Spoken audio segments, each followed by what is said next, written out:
আজ আপনাদের সাথে শেয়ার করব মেলবেট পেমেন্ট কোয়ারি এর ইম্পর্টেন্ট আপডেট। বর্তমানে মেলবেট ব্যবহারকারীরা খুব বেশি ডিপোজিট সমস্যার সম্মুখীন হচ্ছেন। আগে ডিপোজিট সংক্রান্ত সমস্যা জিমেল করার মাধ্যমে সমাধান করা যেত, কিন্তু নতুন আপডেটের পর থেকে জিমেল করার মাধ্যমে ডিপোজিট সংক্রান্ত সমস্যার সমাধান করে দেওয়া হচ্ছে না।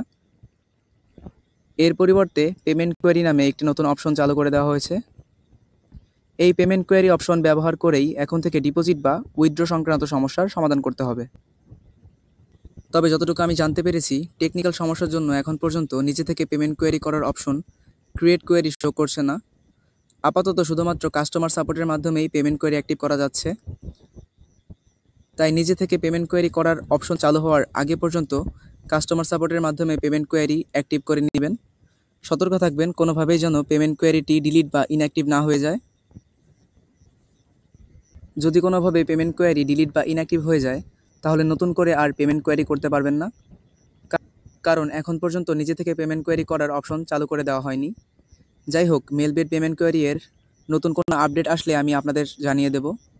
যে কোনো সমস্যার জন্য আমার সাথে সরাসরি যোগাযোগ করতে পারেন ভিডিওতে দেওয়া টেলিগ্রাম অ্যাকাউন্টে। মেলবেট পেমেন্ট কোয়েরি এর নতুন আপডেটের জন্য ইউটিউব অ্যাকাউন্টটি সাবস্ক্রাইব করে রাখতে পারেন। ধন্যবাদ।